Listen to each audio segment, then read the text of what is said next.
Unsyndicated presents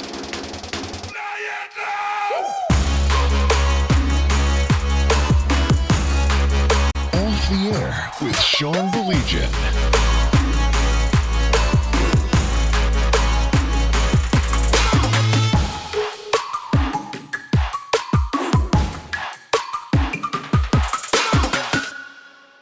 So what is up? So glad you could join us. It is Tuesday night. He is Blake. Ring the bell from the Mitch Albom Show and Sports Wrap on 760 WJR. I'm Sean Belegian.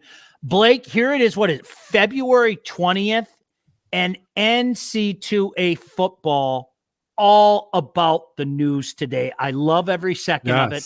Let's get to the fun stuff in just a second, but I've been waiting all day to talk to you about this. And I'm serious when I say this, okay? This is for the listeners out there, or viewers, as it were, if you're not familiar with my pal Blake.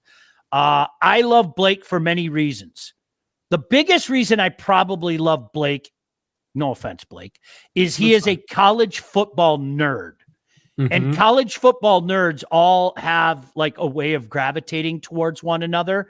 And so Blake and I hit it off right away because of that. And Blake, seriously, I kid you not, I've been waiting all day to talk to you about this. Blake and I chatted before the show, and we even said, let's not talk about it before the dumb show starts. Blake, your thoughts on 5 and 7? I think it's the right move. With the Pac-12 going bye-bye, it's the right move. It's what they had to do. It makes the most sense.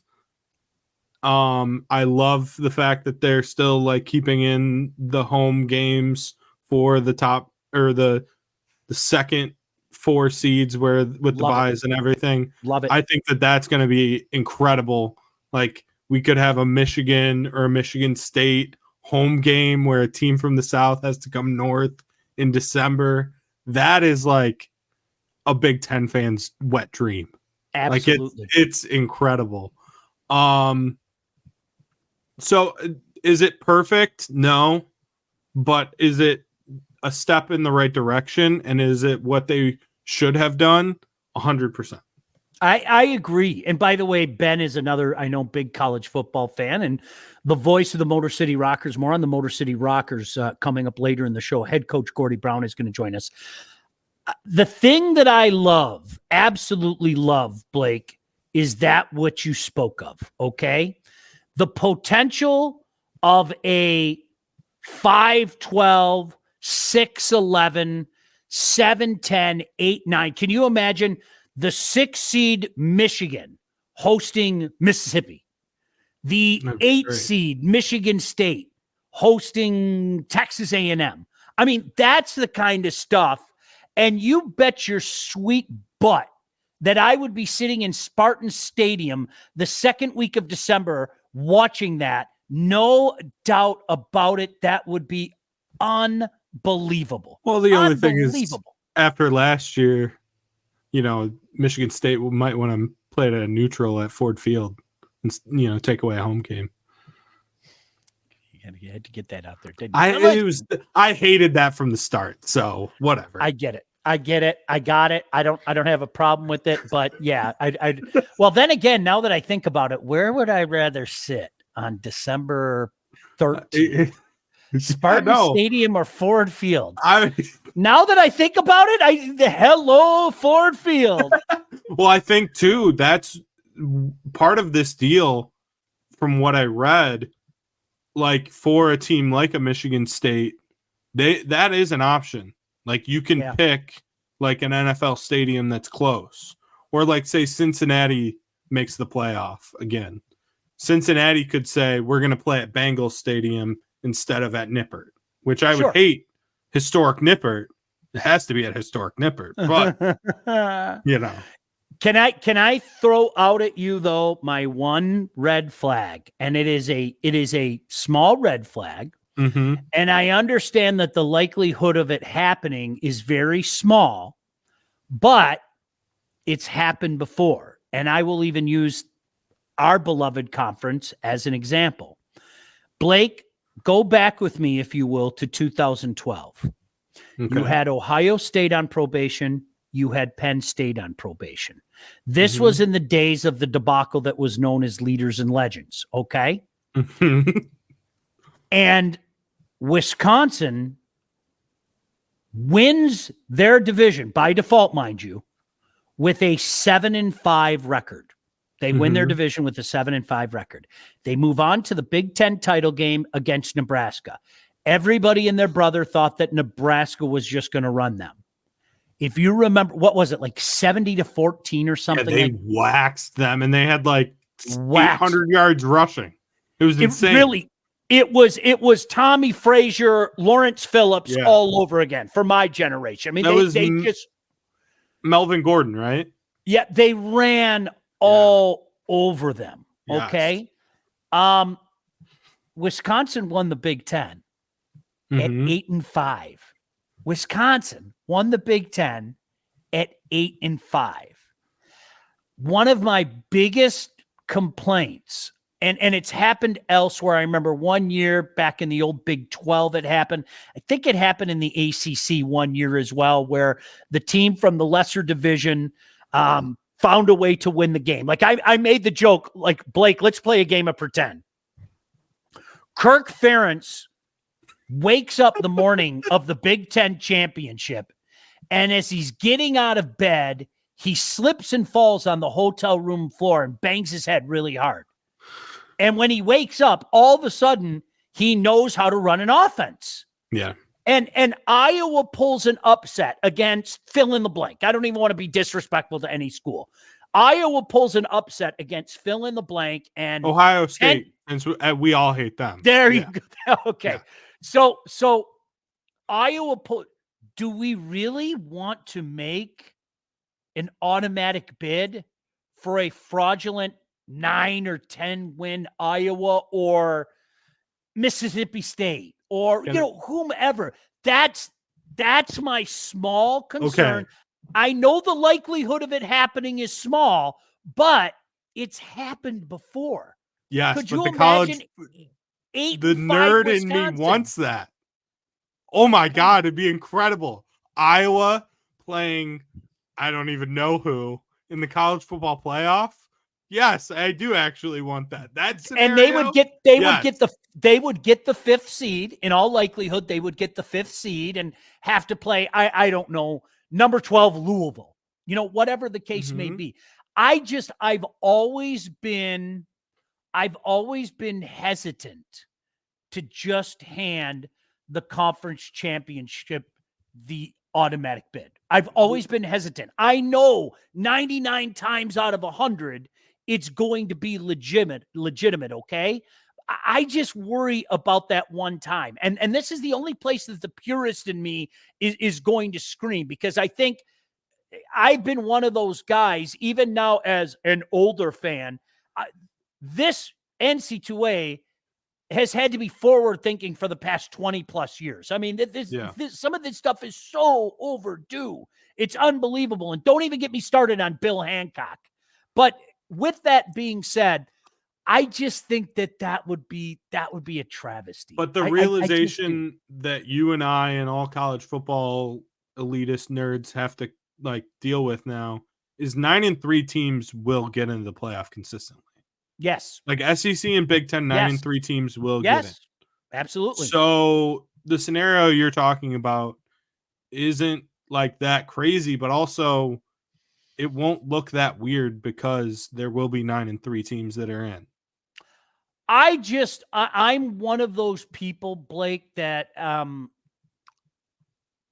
I would hate to see a scenario where, let's use again Wisconsin as an example, okay?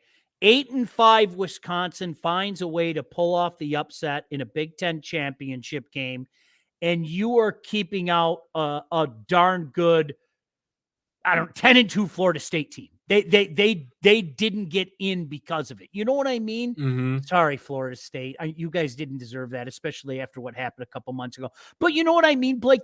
That's my only concern in that scenario. And I openly admit, listen, it's minuscule. The chances of it happening are minuscule. I get that, okay? but it exists. And that's what I worry Yeah. about. I don't like to think of worst case scenario stuff, but I think unfortunately with college football, sometimes you have to, because But we've seen it play out. in the Big Ten and in the SEC, whoever loses that conference championship, even if they are 8-4, 9-3, they're probably still getting in. I So it's hope not so. like a bid stealing situation. I hope so. My biggest thing is I was listening to, I'm a big fan of the Cover 3 podcast. I think they do a great job covering Yes, I college agree. football. I I listen agree. to it consistently. And they were comparing it to the NCAA tournament and how the NCAA tournament uses the net rankings. Mhm. And that's like a very clear, definitive ranking system that is used so that people know how these teams are getting in. The committee's going to have to come up with something, some sort of net ranking or something with this. They have to. I am glad that you brought that up, because you know what? The committee, to me, there was 2 big strikes against them in 2016 already. Let me get that out of the way. In 2016, there were 2 big strikes against them. And what I mean by that is this. Listen, do I think that Ohio State deserved to get into the college football playoff over Penn State? Absolutely, I did. Absolutely, I did. I can't stress that enough. But you can't tell everybody that there is a premium put on a conference champion and then not put the premium on the conference champion. Yeah. That was, I mean, that wasn't 1 strike, Blake. That was 2 big strikes to me. 2 really big strikes to me. And I think, unfortunately, humans are flawed. And unfortunately, I think we are all guilty of this. And when I say all, I mean all of us. We are all guilty of talking about what we think we know.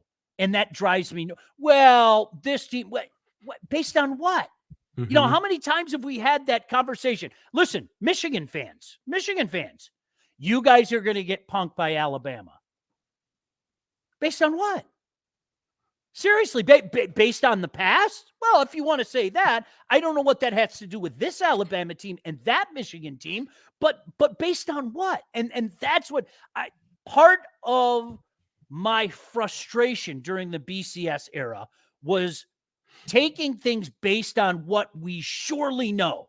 Like, there was no doubt in everybody's mind that Miami was going to pound Ohio State in that championship game, and they were favored by 17 points, et cetera, et cetera.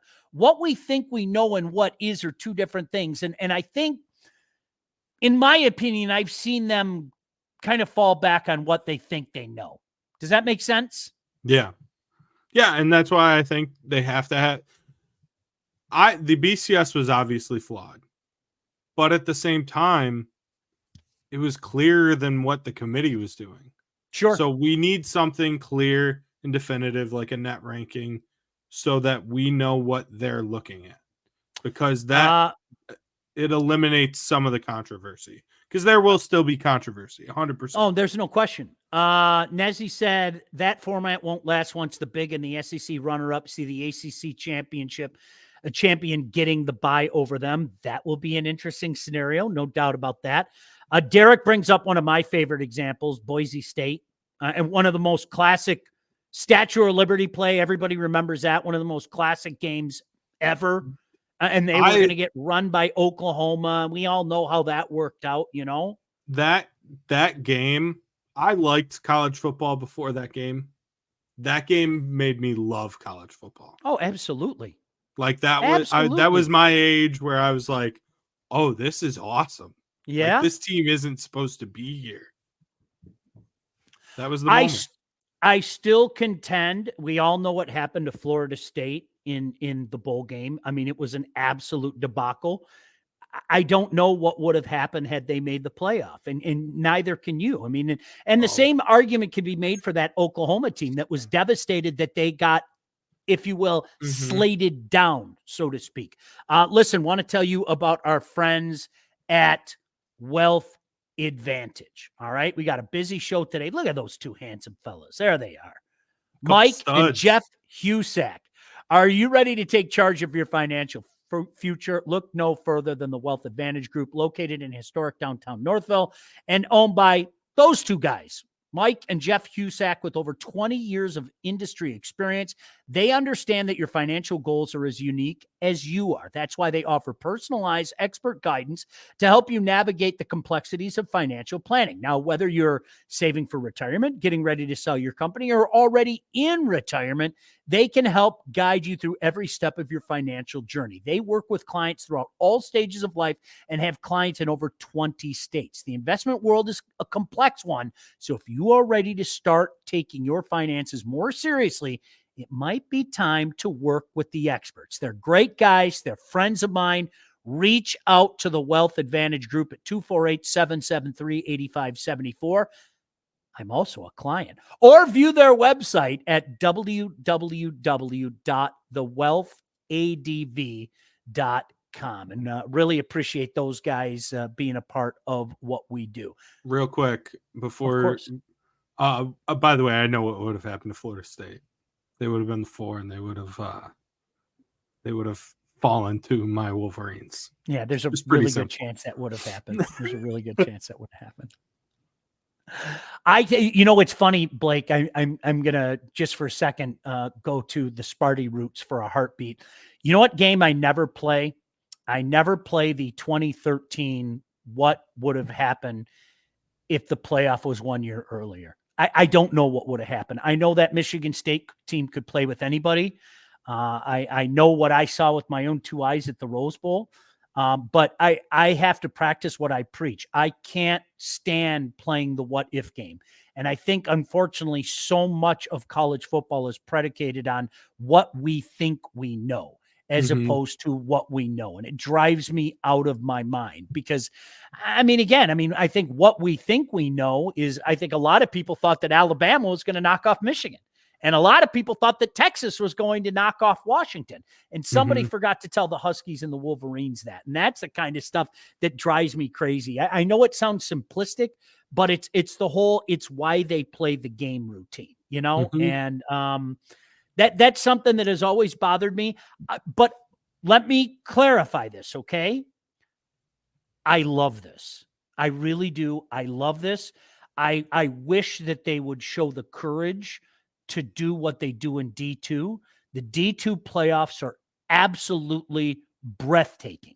They really are. And I've had an up close and personal look at it, calling the games at Wayne State. And I always used to make the joke, don't give me this crap about the student athlete NC2A, because what you're saying then is the student athlete in Division I is more important than the student athlete in Division II, because they have a legitimate playoff. And I would love it. I would absolutely love it. I'm not sure that we'll ever get to that type of format where, we're going to have 24 teams and 4 buys in a bracket type of thing.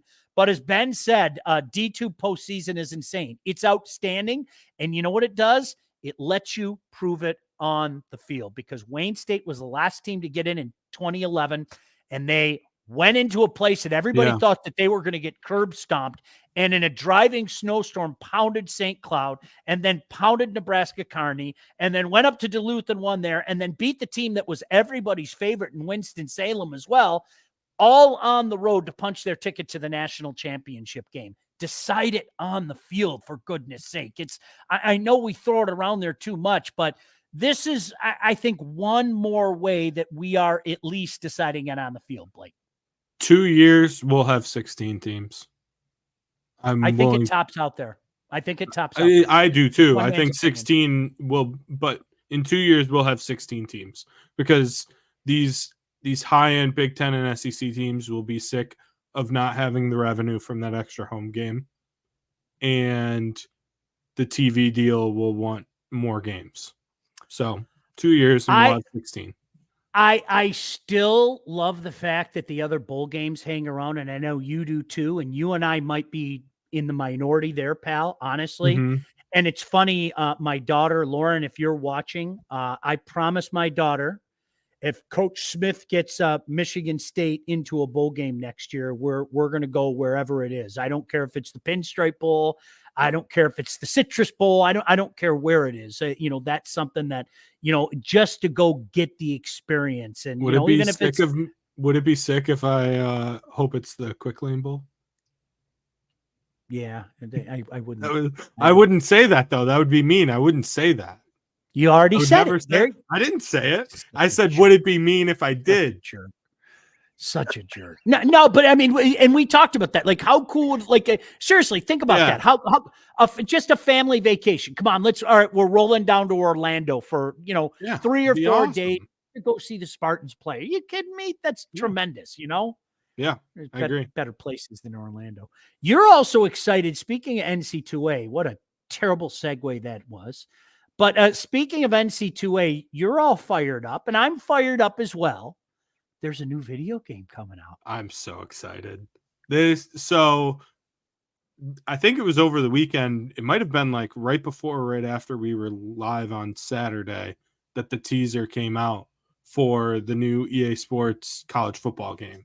Love it. And I still play NCAA 14, the last one that came out. I still have it. Yes. Denard Robinson on the cover. I absolutely love that game. I think it's one of the best video games ever made. I love it. I'm such a nerd about this game that a bunch of college football nerds modded it so that everything's updated. So like I have U of M and Jordan jerseys and all the teams are updated. It's got a bunch of the new like Division I teams, like the Charlotte 49ers are in there and Coastal Carolina, like all the newer teams that just That's joined. awesome. So it's fantastic. I still play it. It's great. And I'm very excited for this new game. I cannot wait. My generation, we had the first game that I can remember that brought other teams in there and teams from yesteryear. And I am showing my age, but you all know that I'm old as dirt already. But there was a game, Blake, in the early 90s. I think it was maybe 94, called Bill Walsh College Football. Mm-hmm. This is when Bill Walsh went back to coach at Stanford.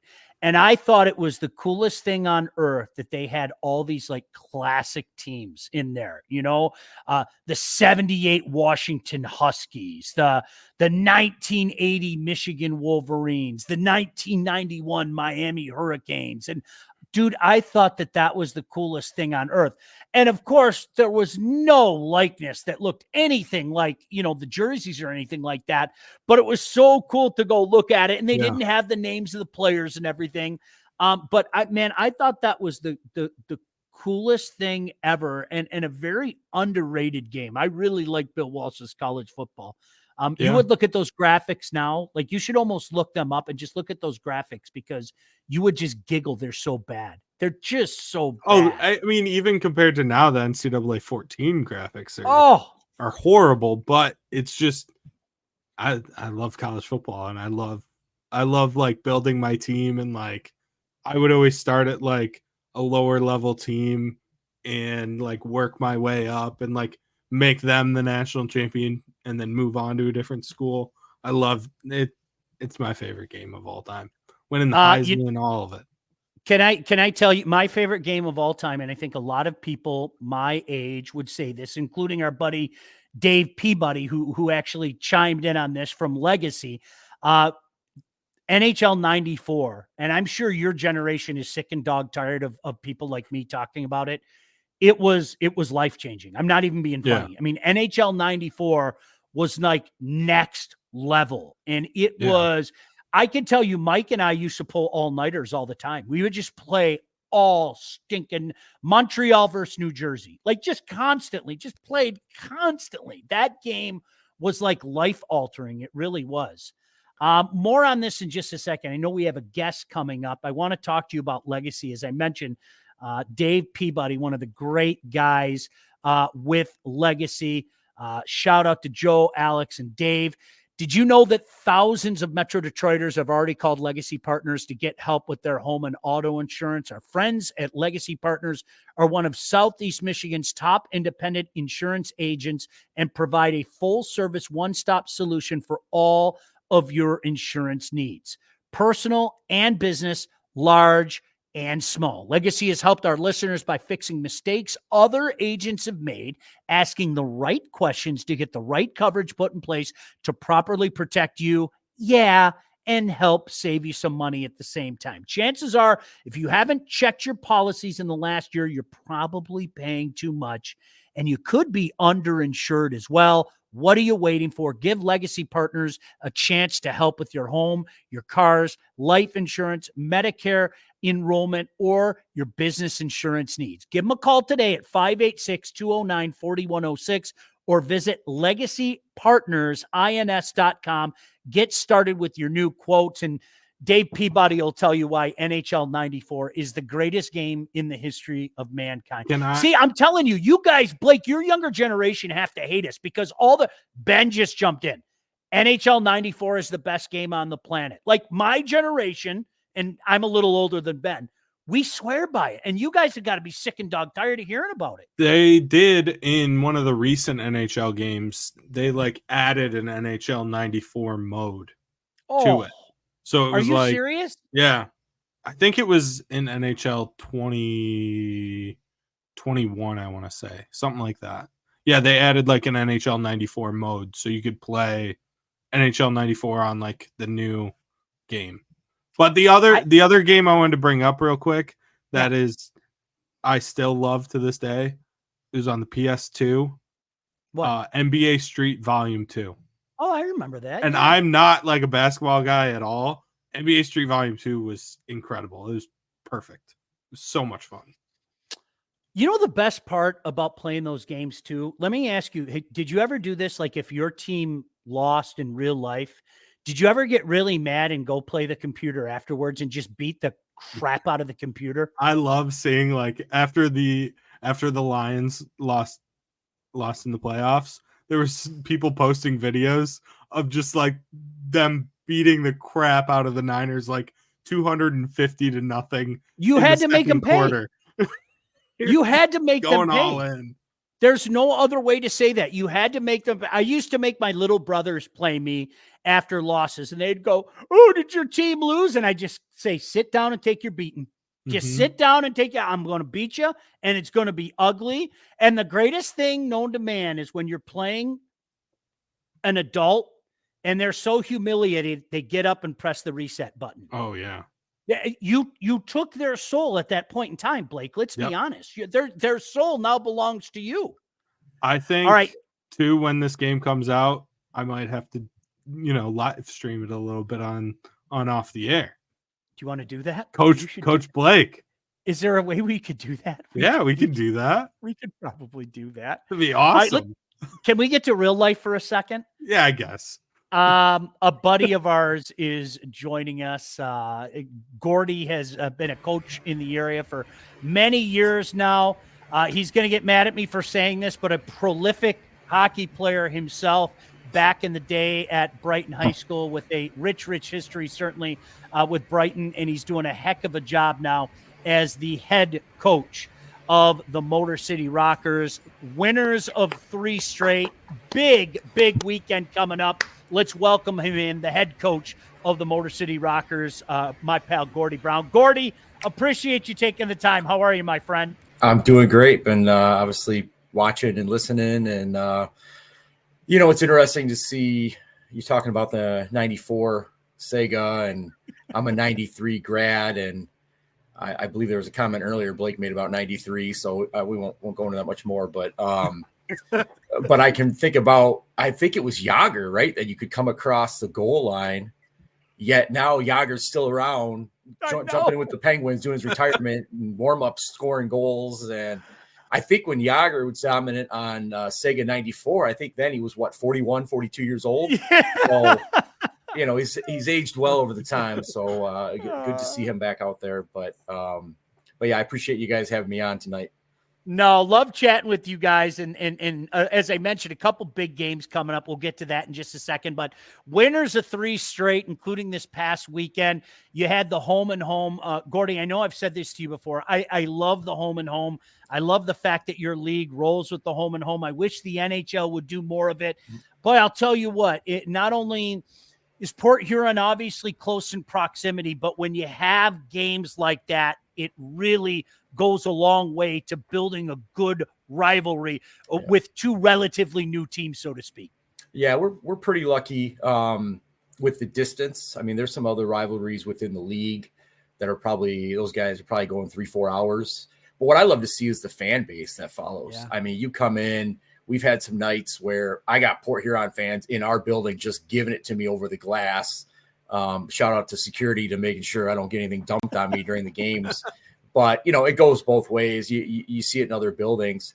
I would say, you know, I listened to the one episode you guys did regarding the NHL. You know, you said it, right? We used to watch Friday night in Detroit. Saturday night was in Toronto. You'd watch it locally, you know, Channel 50 or whatever, CBC on Saturday night. They'd have, you knew something was going down on Saturday because something wasn't quite done on Friday night. So you see a lot of that. I mean, the closest things you got now is maybe, what do we got? Minnesota's playing Winnipeg again here. I mean, there's some close, and even in Detroit, right? When we had Vancouver here just a week ago with the Wings, a week later we're out there, and you probably knew it wasn't going to be the same after they knew they gave up a 3-goal lead on Detroit or whatever it was in Detroit. So you love those rivalries. It's great for our league. Just to, I mean, you guys know it. There's a lot of intensity. The intensity can start right from the drop of the puck. You know, because things carry over, and they see each other in warmups right away, and they'll start discussing things, what's going to happen. So, but with Port Huron and us, I mean, I think I'm going to misquote myself here. I don't know what we play each other this year, 16, 18 times. Wow. It's quite a bit, but you know, that brings out the fans, that brings out the energy, and I think right now, I believe I was told, what are we at now? 8-5. I think we're through 13 so far. So we're up 8-5 on them. But again, they always have a good team. You got to be prepared. I mean, we had a good night Friday night. 0-0 after one. It was tight defensively. Second period, we got up 3. Ironically, the second goal of that game, I believe, the third goal was by Jamie Milam, but it was after 3 continuous icings. So guys had been out there for a couple minutes. And I can distinctly remember Port Huron kept changing every icing. And I'm thinking, man, just get it out and get a line change. And Jamie Milam just kind of took it over. It was like, I'm getting the puck out.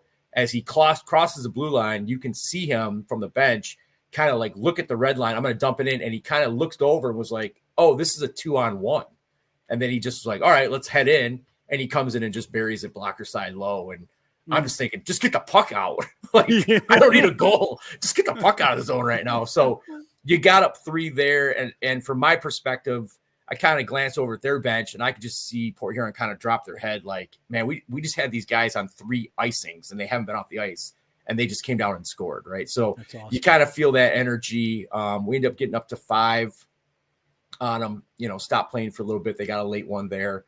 But, you know, you knew it wasn't going to be easy Saturday night, and it never is. This is a difficult lead to win 2 in a row. A lot of weekend games, similar to college hockey, right? Yeah. You might get that Friday night win, but the other team makes adjustments. You might come out like, oh, this is going to be easy. I hate to use this example, but I watched the Michigan-Penn State film over the weekend, and they had a great Friday night game. Michigan did, Nar and the boys. And Saturday, Penn State came out and it was just like, you ain't doing it to us 2 nights in a row in our building, right? And that happens quite a bit in the college world. You see that.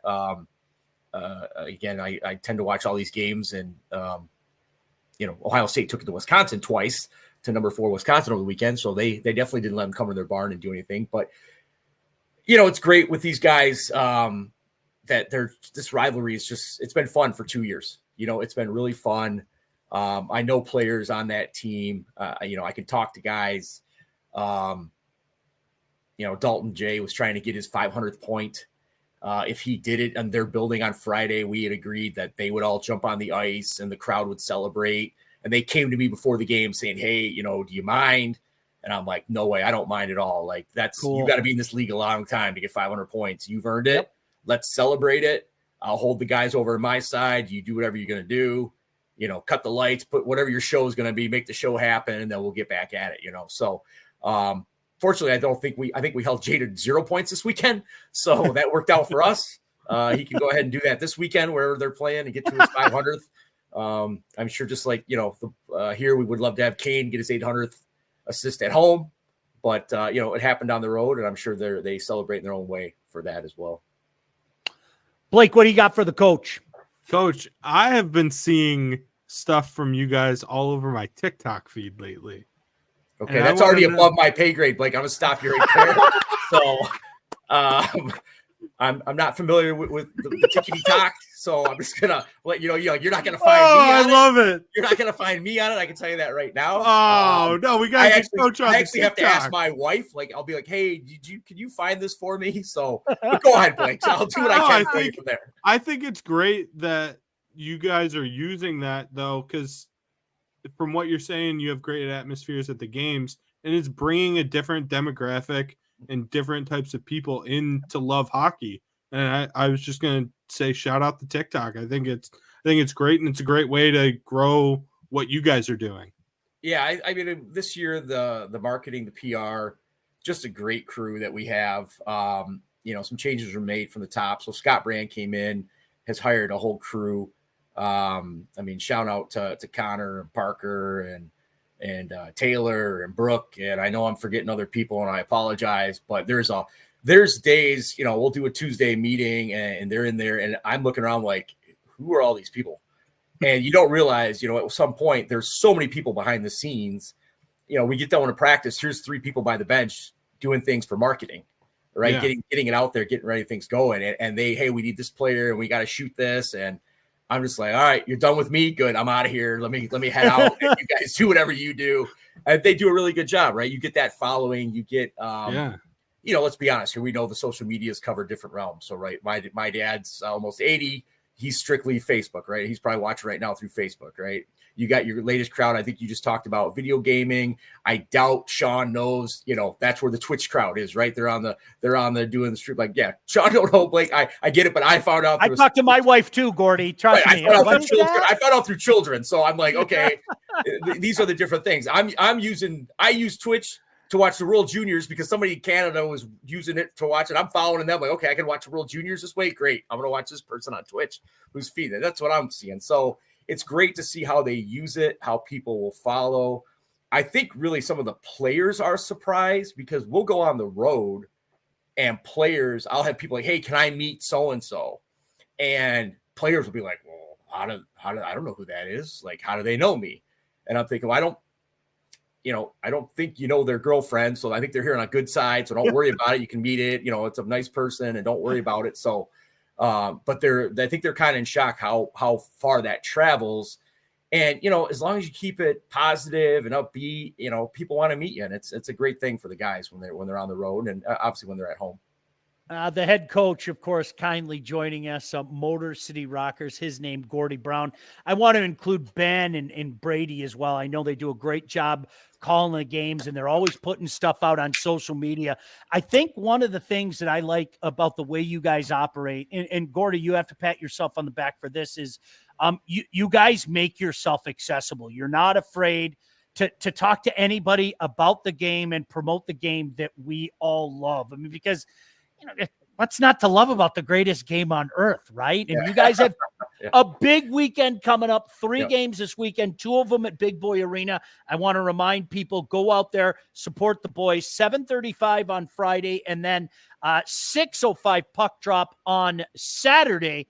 But Gordie, 3 games in 3 days against a team that is just a wagon right now. When you watch Columbus, what's going right for them right now? Well, I'm going to step back a minute. So you're right. Three games in 3, quite a bit. I mean, you're talking 3 games in essentially 40 hours for both teams. Yeah. I was looking at the schedule today. We actually have 16 games over the next 40 days. So we're at every 2.5 days, you're going to have a game. So we had a little note today regarding nutrition and sleep and rest and making sure we're doing the right thing because, every decision you make is going to affect the team as an individual. So we're trying to make sure we're doing the right thing there. But, the 3 for us, it's with Columbus coming in, a very skilled team. If you look at the penalty minutes, very disciplined, not in the box very often, tends to get goals in bunches. Even the games that you'll see, like let's say they win like a 6-3, it might have been 2-1, and all of a sudden it's 5-1. And they kind of put their foot off the gas. The other team will score, a goal, and they just kind of match it. but that a very skilled, very creative group. Guys that have played at different levels, that have played many years, so they've got great experience. So for us, it's how do you battle that skill? How do you battle maybe their hockey IQ and get them to do some things maybe they don't typically do? And that's kind of what we're working on this week for practice, is how can we attack them, throw them off guard. And part of that is you got to be very responsible and detailed in the defensive zone. Let's be honest here. I know you guys, I don't know how much Blake has admitted that he hasn't watched that much hockey. So I will say that Michigan State's defensive side of the puck right now, from the film I've seen, has been very good this year. That's why they can walk into some buildings and surprise some teams. Obviously, their goaltending helps them, but they put the goalies in the best position to make what I consider obvious save. And that was brought to my attention years ago by Ryan Miller when he was at State, saying, hey, the guys I have in front of me make my job a lot easier. Now, those guys would also tell you, Gordie, we used to practice, and it would take us over an hour to score one goal on him because he was so competitive. You second, third rebound, he's jumping all over the place, and you couldn't get to anything. And he would just, that's his mentality. So for us, it's how do we, when Babin's in, when Gonzalez is in for us, how do we make their jobs as easy as possible, take away the grade A's? And for us, that really started a lot better when Binghamton came in here 2 weekends ago. The Friday night game was a 7-5 loss with an empty netter, but a couple weird bounce goals, and we were right there. It was like we would tie it, they would score a goal. We would tie it, they would get some weird bounce and a breakaway. And it was one of those things where I told them Friday night, hey, we're right there. Saturday night will be your game. Defensively, the guys were just structured better. That led into the Friday game against Port Huron. Some people would say the first period was boring. I'd say rest in peace there, Ron Mason. He'd be like, that was a great first period. You didn't let him any grade A's, and it was 0-0. So what does it matter? And then you come out and score some goals because the other team can't generate anything and they're out of position. So that's what you're trying to build upon is, hey, the defensive structure was there. Saturday was a little different. We were a little loose in the defensive zone, got down to 2 and then came back. But, showing the guys over time here what it takes and then buying into it truly helps, as well as staying out of the box and not being injured like any sport. Huge. With injuries, absolutely. Right? No doubt. Hey, busy weekend, Gordie. I know, true story, Blake. I was chatting with Gordie earlier, and he actually showed me live video footage of him studying some tape. I know how much he puts into it. Gordie, let's do this again. Continued success to you and Nick and everybody with the Rockers. Don't forget to get out there this weekend. I'm going to tell everybody about it, but hopefully we can chat with you again. I'll do anything to help you and the game out and some of those charities that I know are near and dear to your heart. You just give me a holler. We'll help out in any way we can, my friend. Hey, I appreciate it, guys. Just real quick, on Friday, I don't know if you've already said something, but we've got Ryan Logan coming out from 94.7. He's going to be a celebrity player. They're going to auction off his jersey. Those proceeds will go to the Michigan Warriors hockey program. I know you guys have covered. I saw the other week with the you got the alumni game coming up. Yep. I think what do we got coming in? The Rangers? Who's coming in? Rangers? Yeah, Rangers Boston's coming up already in here, right? Big Boy Arena. Yeah. Right. Yep. So then we're doing, I think, March 9th, Michigan Warriors are going to play a Red Wing alumni game before our game. With obviously we're trying to get proceeds for that as well. But other than that, we got some great hockey this weekend, some specials going on. Would love to see everybody out. Let me know when you guys are coming out, right? Would love to see you out there and spend some time. I know you guys obviously know Brady and Ben and the guys, but would love to have you out. Maybe, maybe you guys come down, do the game card, announce the lineups before the boys go out and get a little chat for the guys. So, but again, appreciate you guys having me on, man. And love the job you're doing here. But keep it up. We love it. No, you're the best, pal. And if you need anything with that game coming up or anything at all, Blake, myself, and I think our mutual friend Mike, we're going to take you up on that, and we'll see you out at Big Boy Arena very, very soon. Gordie Brown, the head coach of the Motor City Rockers. 3 games this weekend, 2 of them at Big Boy Arena. I'm going to tell you all about them in just a second here. But Gordie, always a pleasure, my friend. Thank you. Thank you. Go Dogs. Thank you, go Gordie. Irish. Yeah, I knew you threw that out there as well.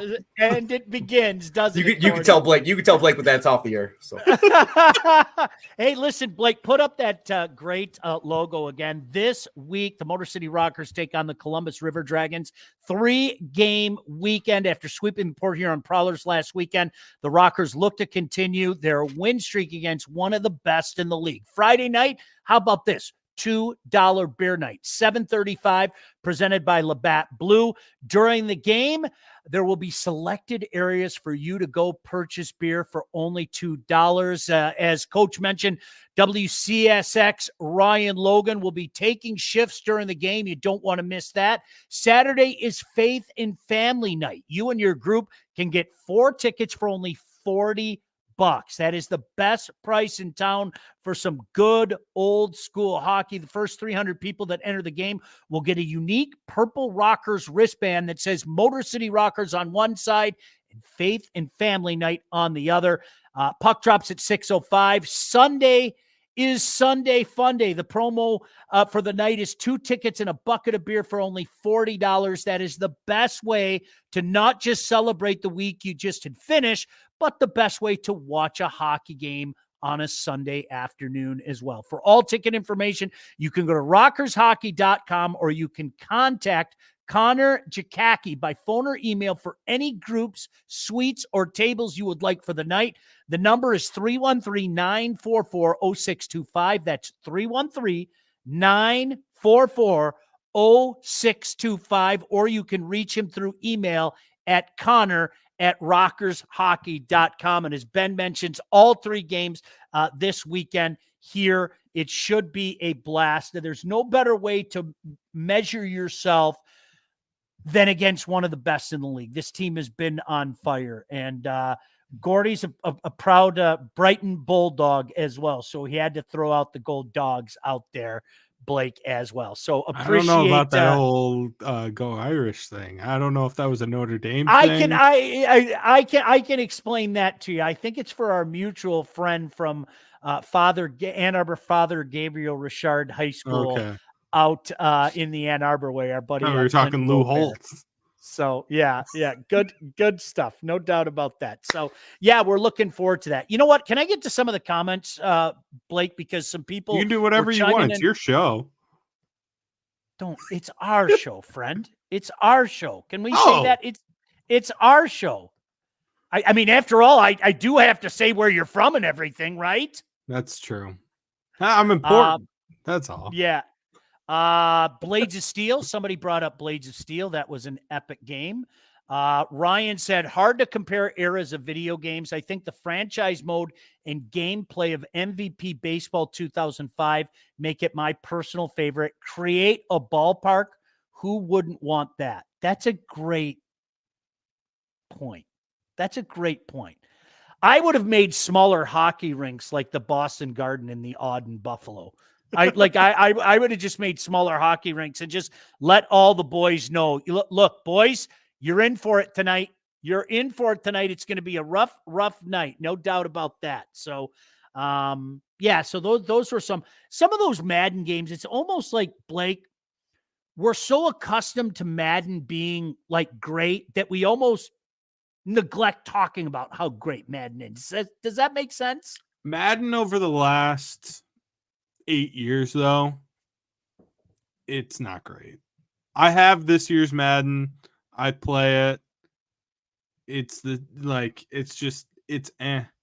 That's why I'm so excited for college football, because there's so much more you can do with college football. Madden is it is what it is, and that's it. It's very sedentary.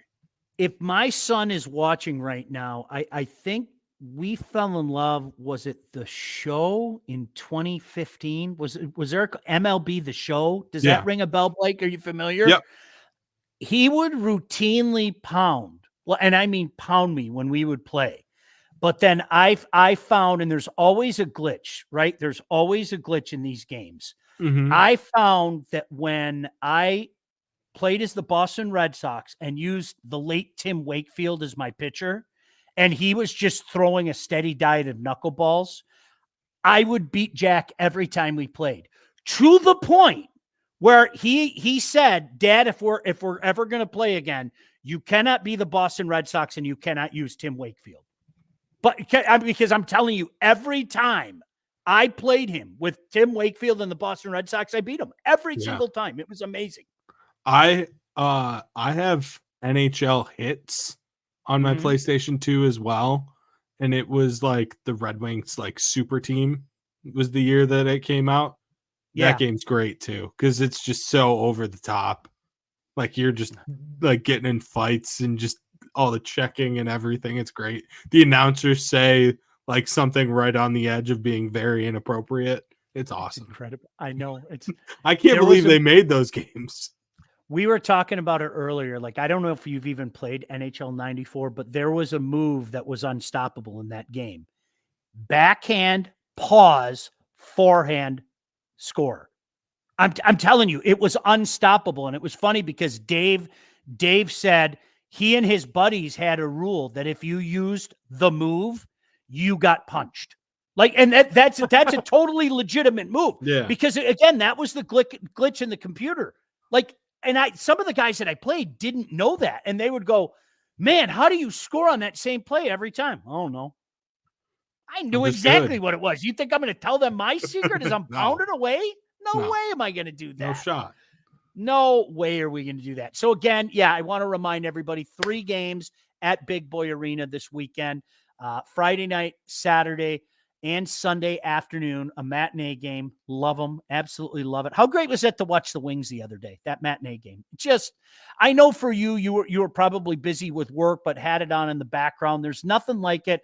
I think the Wings, by the way, did a great job of salvaging the West Coast trip. This start of February, to me, Blake, was huge for the Red Wings because you had Vancouver at home. Then you go on the West Coast swing, which is never easy. I don't care who you play. And then you come back home tomorrow and obviously play Colorado. This was going to tell me a lot about the Red Wings, and I think it has told me a lot about the Red Wings. The Red Wings are in this playoff hunt right now, and I think if you think otherwise, you're out of your mind. I'm going to say again, we'll talk about this more on What the Puck. I think my partner, Mike, disagrees with me. I don't think he thinks they're going to make the playoffs. I think this is going to be a playoff team. And why is Mike being such a negative Nancy? Well, you know what it is? Can I tell you what it is? Is he just a negative guy? No, you know what? You're going to call me a negative guy in just a second. Okay. I don't think it matters one iota if they make the playoffs this year. I don't think it matters. It's good iota. for like team morale, which means nothing. Like it's good for the fans. I think it's good for the fans. They haven't seen a playoff since 2016. That's about it. But I don't think it means one iota because this team isn't where they want it to be yet. I think they have to make, quite frankly, multiple changes on the defensive blue line. Alex Lyon, as fantastic as he's been, and I'll say again, where would they be without him? I don't think he's going to be the guy long-term in any way, shape, or form. It's about, taking steps organizationally. I'm sure you're going to talk about this tomorrow night on What the Puck, but are they buyers or sellers at the deadline? I think they're in that middle ground. I think they're kind of in no man's land. Does that mean they're just not going to do anything? I don't think they should. Okay. Just one man's opinion. Steve Yzerman is a lot smarter than I. I don't think they should. It's very big of you to admit that he's. I don't think they should. But Steve Yzerman is also a smart guy, and that's why unless a move really jumps out to you, I mean, you can never guarantee that somebody isn't going to go full moron and offer you a deal that you can't say no to. But I don't think they're going to do anything. Because why am I being such a smartass tonight too, by the way? Because you hate me. That's not true. I posted on Facebook that if this got 100 likes, which we're way under, that I would tell everyone why I love you. Oh, did you really? Yeah. That's very nice of you. It didn't happen though, so I can't tell you. Oh, well, Can you guys all go tell your friends just to like it? Yeah, just so everyone come like the video, please. Just so I can hear that. My goodness gracious. I'd like that more than anything. Are you kidding me? But no, Blake, before we get out of here, we have to tell you about one more of our friends as well. And we really appreciate our friends at Broadwell Homes for jumping on as well.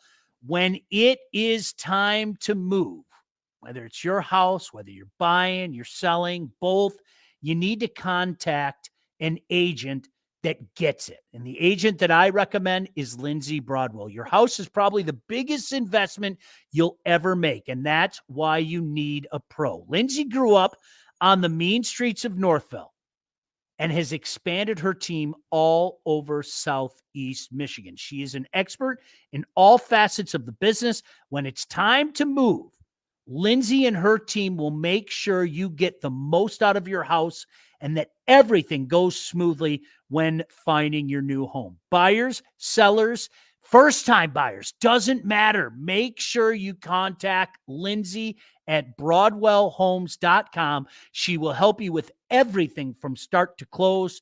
Licensed realtor at Real Broker LLC. Start your search today at BroadwellHomes.com. And there's the number on there. Make sure, I say this all the time, support the people that support us. We get involved with good people, and we really appreciate them helping us out. And thank you so much for certainly supporting the people who support us. All right, any last thoughts? Yeah, I want to bring this all full circle. I was just thinking about that. I love that you asked me any final thoughts, by the way. Really means a lot. How many years till MSU makes the playoff? Oh, gosh.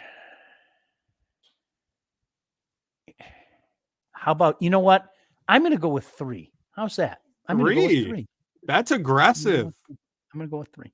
Mm-hmm. I think that Coach Smith is a very good coach, and he has hired an incredible staff, and I hope that they never make the playoff. Just so you know.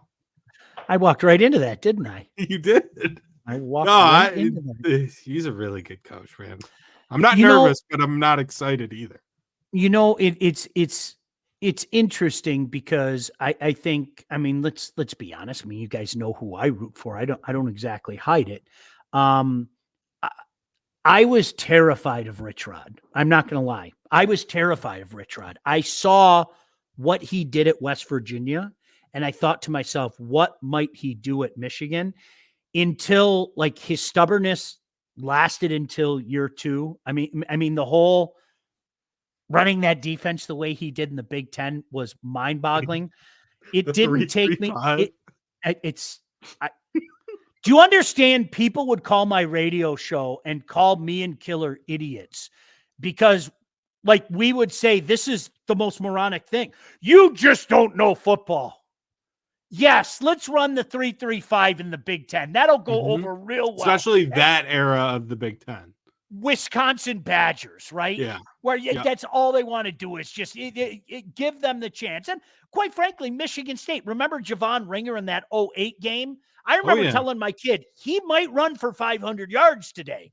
Yep. But, and then it was interesting because Brady Hoke, I think, can we all agree you knew fairly early on? Should we take our headsets off while we talk about Brady Hoke? I got my headset on. See that? Yeah, I know. We should probably take them off, though, just to be classy about it. But when it's interesting when you bring in a guy, and it's nice to hear you speak of respect for Coach Smith.